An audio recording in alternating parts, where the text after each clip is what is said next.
peraturan dalam pertemuan jemaat. Jadi bagaimana sekarang saudara-saudara?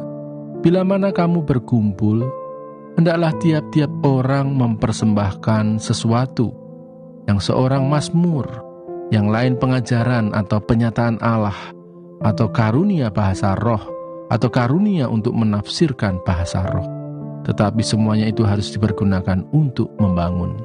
Jika ada yang berkata-kata dengan bahasa roh, biarlah 2 atau sebanyak-banyaknya 3 orang, seorang demi seorang, dan harus ada seorang lain untuk menafsirkannya. Jika tidak ada orang yang dapat menafsirkannya, hendaklah mereka berdiam diri dalam pertemuan jemaat dan hanya boleh berkata-kata kepada dirinya sendiri dan kepada Allah. Tentang nabi-nabi, baiklah 2 atau 3 orang di antaranya berkata-kata dan yang lain menanggapi apa yang mereka katakan. Tetapi jika seorang lain yang duduk di situ mendapat penyataan, maka yang pertama itu harus berdiam diri. Sebab kamu semua boleh bernubuat seorang demi seorang, sehingga kamu semua dapat belajar dan beroleh kekuatan. Karunia nabi takluk kepada nabi-nabi, sebab Allah tidak menghendaki kekacauan, tetapi damai sejahtera. Sama seperti dalam semua jemaat orang-orang kudus, perempuan-perempuan harus berdiam diri dalam pertemuan-pertemuan jemaat, sebab mereka tidak diperbolehkan untuk berbicara. Mereka harus menundukkan diri, seperti yang dikatakan juga oleh hukum Taurat. Jika mereka ingin mengetahui sesuatu, baiklah mereka menanyakannya kepada suaminya di rumah, sebab tidak sopan bagi perempuan untuk berbicara dalam pertemuan jemaat. Atau adakah firman Allah mulai dari kamu? Atau hanya kepada kamu sajakah firman itu telah datang? Jika seorang menganggap dirinya nabi atau orang yang mendapat karunia rohani, ia harus sadar bahwa apa yang kukatakan kepadamu adalah perintah Tuhan. Tetapi jika ia tidak mengindahkannya, janganlah kamu mengindahkan dia. Karena itu, saudara-saudaraku, usahakanlah dirimu untuk memperoleh karunia untuk bernubuat, dan janganlah melarang orang yang berkata-kata dengan bahasa roh. Tetapi segala sesuatu harus berlangsung dengan sopan dan teratur.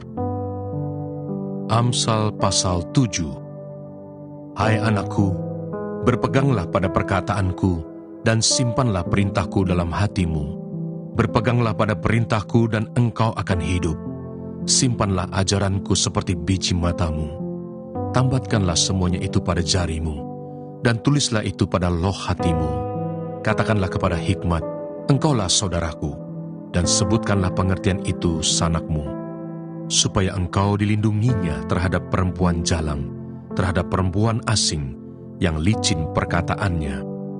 Karena ketika suatu waktu aku melihat-lihat dari kisi-kisiku, dari jendela rumahku, kulihat di antara yang tak berpengalaman, kudapati di antara anak-anak muda seorang teruna yang tidak berakal budi, yang menyeberang dekat sudut jalan, lalu melangkah menuju rumah perempuan semacam itu pada waktu senja, pada petang hari, di malam yang gelap. Maka datanglah menyongsong dia seorang perempuan, berpakaian sundal dengan hati licik, cerewet dan liat perempuan ini. Kakinya tak dapat tenang di rumah. Sebentar ia di jalan, dan sebentar di lapangan. Dekat setiap tikungan ia menghadang. Lalu dipegangnyalah orang teruna itu dan diciumnya. Dengan muka tanpa malu, berkatalah ia kepadanya, aku harus mempersembahkan korban keselamatan, dan pada hari ini telah kubayar nasarku itu.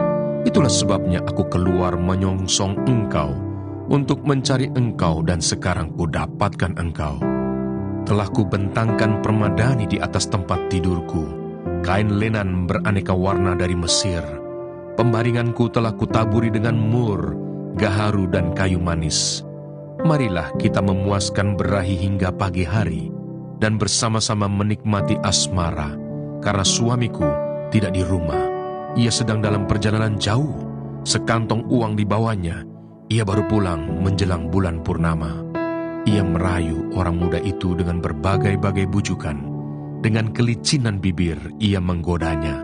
Maka tiba-tiba Orang muda itu mengikuti dia, seperti lembu yang dibawa ke pejagalan, dan seperti orang bodoh yang terbelenggu untuk dihukum, sampai anak panah menembus hatinya, seperti burung dengan cepat menuju perangkap, dengan tidak sadar bahwa hidupnya terancam.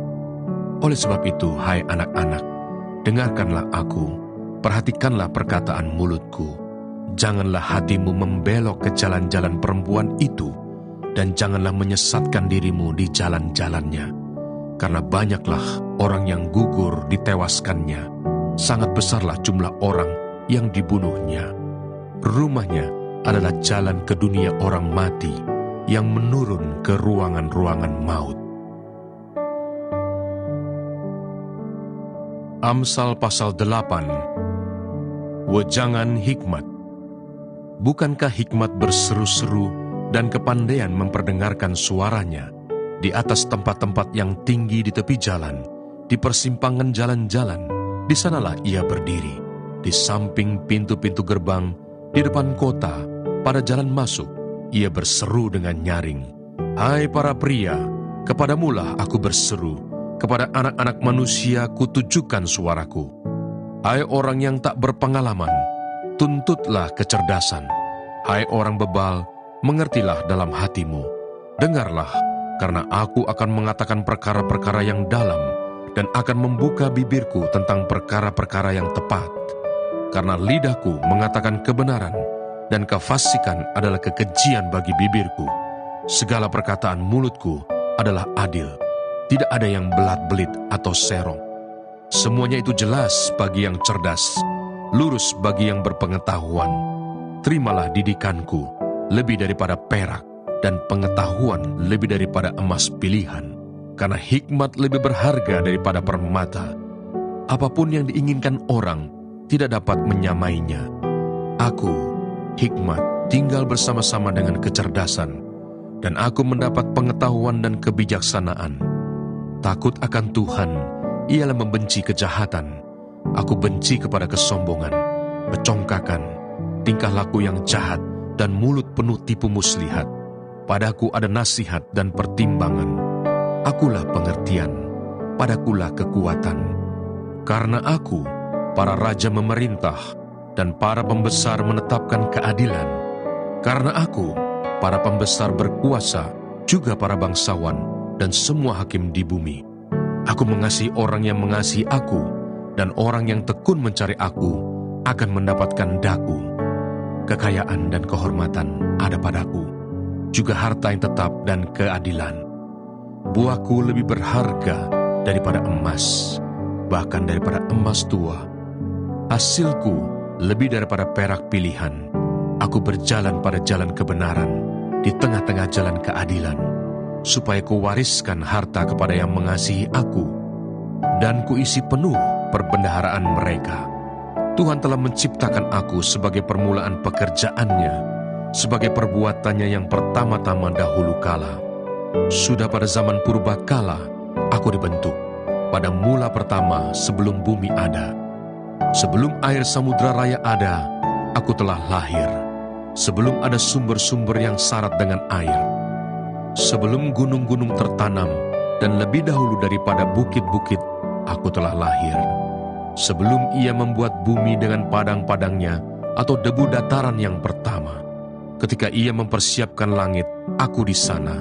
Ketika ia menggariskan kaki langit pada permukaan air samudra raya. Ketika ia menetapkan awan-awan di atas, dan mata air samudra raya meluap dengan deras. Ketika ia menentukan batas kepada laut, supaya air jangan melanggar titahnya. Dan ketika ia menetapkan dasar-dasar bumi, aku ada sertanya sebagai anak kesayangan. Setiap hari aku menjadi kesenangannya, dan senantiasa bermain-main di hadapannya. Aku bermain-main di atas muka buminya, dan anak-anak manusia menjadi kesenanganku. Oleh sebab itu, hai anak-anak, dengarkanlah aku, karena berbahagialah mereka yang memelihara jalan-jalanku. Dengarkanlah didikan, maka kamu menjadi bijak, janganlah mengabaikannya. Berbahagialah orang yang mendengarkan daku, yang setiap hari menunggu pada pintuku, yang menjaga tiang pintu gerbangku. Karena siapa mendapatkan aku, mendapatkan hidup, dan Tuhan berkenan akan dia. Tetapi siapa tidak mendapatkan aku, merugikan dirinya. Semua orang yang membenci aku, mencintai maut. Demikianlah pembacaan firman Tuhan hari ini. Tuhan Yesus memberkati.